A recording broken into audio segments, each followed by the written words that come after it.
السلام عليكم ورحمة الله وبركاته. النهاردة هنعمل مع بعض المدلعة، وهنعملها من بواقي التلاجة، يعني حاجات كلها زيادة في تلاجة رمضان، وهنعمل بيها الأطباق الحلوة دي. تابعوا معايا لآخر الفيديو. بسم الله ونصلي على رسول الله. أول حاجة معانا هنا كان في حوالي ربع كيلو كنافة كده في التلاجة. طبعا الربع كيلو كنافة عشان نعمل منه ديسك هياخد حوالي نص كوباية من السمن، وهياخد سيرب تقيل معانا بالشكل ده. بس هسيب سيرب وهسيب الكنافة بقى لحد لما تبرد خالص خالص. اللي حابب يعمل المدلعة صينية كبيرة على بعضها هيبقى يشتغل بديسكات، اللي حابب يعملها زي ما انا عملتها بولات صغيرة هيشتغل معايا بنفس الطريقة اللي انا هشتغل بيها. نعمل صوص الكراميل او التوفي. هنا معايا نص كوباية لبن ونص كوباية من السكر، وهاخد عليهم معلقة صغيرة من الزبدة ومعلقة قشطة. هي دي كل المكونات اللي انا محتاجاها هنا بالظبط.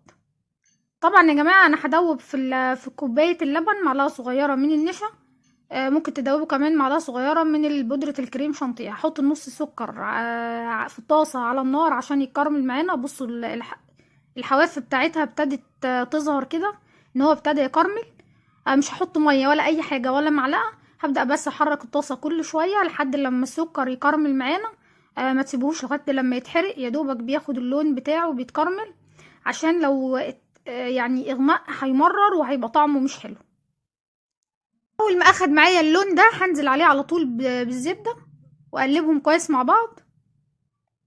بعدين هنزل بمعلقه القشطه. لو انتوا عاوزينه صوص توفي اللي هو بتاع الحشو نفسه بنحشي بيه اي حاجه، هنكتفي بس بالقشطه وبالزبده، هنقلبهم مع بعض على النار.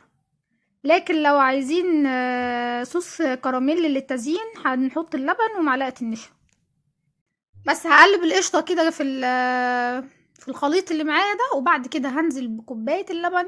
احنا كل ده شغالين على نار هاديه يا جماعه، ما تعلوش النار عشان ما يتحرقش منكم. وبس كده بقى معانا صوص كراميل. برضو هسيبه لحد لما يبرد خالص خالص وبعدين هشتغل بيه. والصوص بقى جاهز معايا بالشكل ده. لو حابين تزينوا بيه جاتوه او تورته او المدلعه اللي احنا هنعملها، حلو جدا للتزيين وقوامه بصوا حلو قوي قوي. يلا عشان نكمل باقي الخطوات. طبعا هنا هنبدأ ان احنا نضرب الكريم شانتيه. كوباية من الكريم شانتيه الخام يا جماعة، ما تضيفلهاش سكر ولا اي حاجة، لان هيبقى فيه شربات للكنافة وللبسبوسة، فالموضوع هيبقى تقيل يعني. طبعا اخدت معانا كوباية من المية المتلجة، لازم يكون مية متلجة بتلجها، وبنضربها بنشغل المضرب على اعلى سرعة وبنضربها عشان تبقى معانا كريمة متماسكة. اللي حابب يضيف قشطة او يضيف باستري كريم في المرحله دي زي ما تحبوا، بس انا بحاول ابسط لكم المقادير على قد ما اقدر يعني. بس الحاجات التانية بتزود طعم ونكهه وتماسك للكريمه. هضربها كويس جدا مع بعض، وبعد كده هنروح عشان نرص المدلعه بتاعتنا. كده الكريمه بقت جاهزه معانا يا جماعه. بصوا قوامها تقيل ومتماسكه جدا، وزي ما قلت لكم انا مش هحط لها سكر بودر، ممكن بس تضيفوا فانيليا لو حابين نكهه الفانيليا، بس عشان يعني تعادل الحلاوة الزيادة اللي بتبقى في السيرب بتاع الكنافة وبتاع البسبوسة وهي في النص، فتحسوا ان في معادلة يعني. وبعد ما الكنافة بتاعتي بردت خالص خالص هبدأ دلوقتي اقسم منها 5 قطع. كل قطعة هقيسها على قد حجم البولة اللي انا هشتغل فيها، يعني البولة هقسم على قدها القطع. اول طبقة طبعا هنحطها معانا هي طبقة الكنافة. هحاول احطها بالراحة يا جماعة، بصوا عشان بالشكل ده. طبعا انا هكتب لكم في صندوق الوصف ازاي تعملوا طريقه عمل الكنافه. طبعا انا كنت عملتها معاكم بالقشطه وعملتها بالمكسرات. كل ما في الموضوع ان انتوا هتشيلوا موضوع القشطه والمكسرات وهتعملوها ساده بس. وهسيب لكم المقادير زي ما قلت لكم المقادير في صندوق الوصف. هبدا اضغط عليها بس كده ضغط عشان اسويها تحت في البوله اللي انا هشتغل بيها بالشكل ده. وبعدين هنحط عليها طبقه من الكريم شانتيه بالراحه. طبعا اختاروا بقى حجم البولات اللي انتوا تحبوها، مربعة مدورة، زي ما تحبوا، او ممكن زي ما قلت لكم تعملوها ديسكات بقى كبيرة كأنها تبقى صينية كبيرة، بس انا بشوف ان كده احلى يعني، كل واحد ياخد واحدة زي ما هو عايز. وطبعا لو عجبكم الفيديو ما تنسوش تعملوا اشتراك في القناة ولايك للفيديو عشان يوصلكم كل جديد.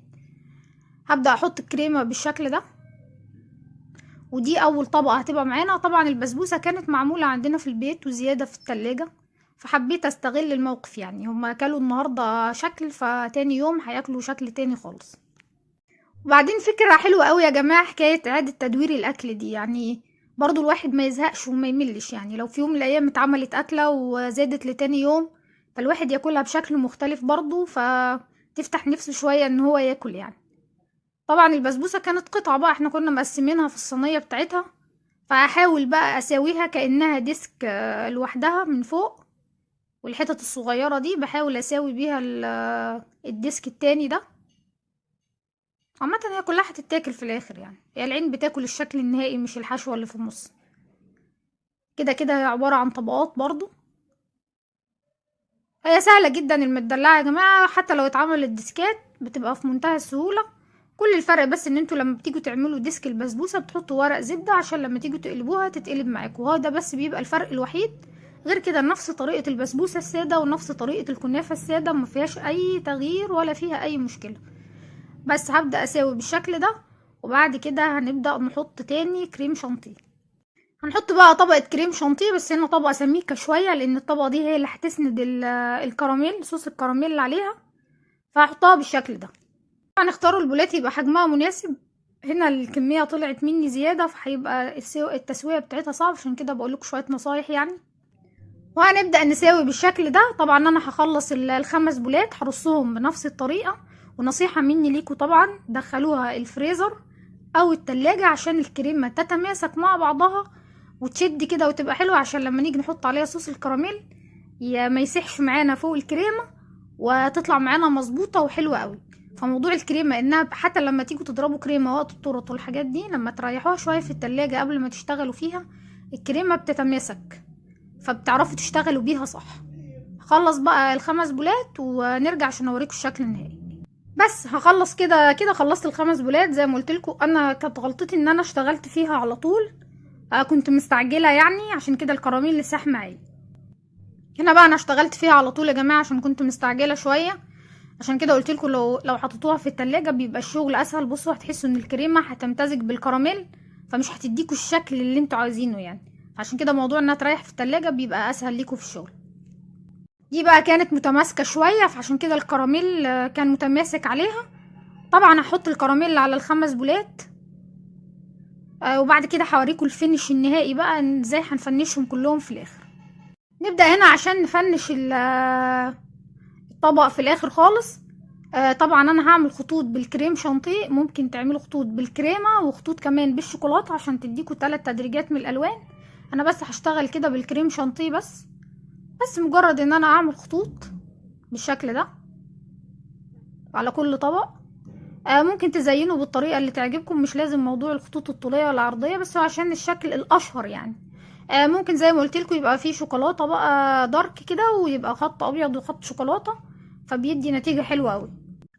هنا بقى هنبدأ نعمل اللي هي التموجات اللي بتبقى موجودة دي على الأطباق، أو سواء على الكيكة اللي هي كيكة الحليب، بتبقى بنفس الطريقة يا جماعة، اللي هي كيكة بتبقى بالحليب وصوص الكراميل. بس نبدأ ناخد بقى خطوط بالشكل ده، وزي ما بقولكوا دايما الديكور ده بيبقى حاجة اختيارية، كل واحد يزين بالطريقة اللي تعجبه يعني، والطريقة اللي عينه تحبها. وبس هعمل الطبق التاني برضو بنفس الشكل، بالشكل ده، عشان تديكوا الشكل اللي هو بتاع التموجات ده. سهل جدا ومفيهوش اي مشكله. دول كده تقريبا 4 اشكال عملتهم، كان باقي شكل واحد هو اللي عملته شكل بوهيمي، يعني شكل ملوش اصلا اي ملامح كده وبس. بس يا جماعه، وده الشكل التالت عملته بالشكل ده، شكل يعني بوهيمي. طبعا اللي حابب يرسم اي شكل تاني يرسم اللي هو عايزه.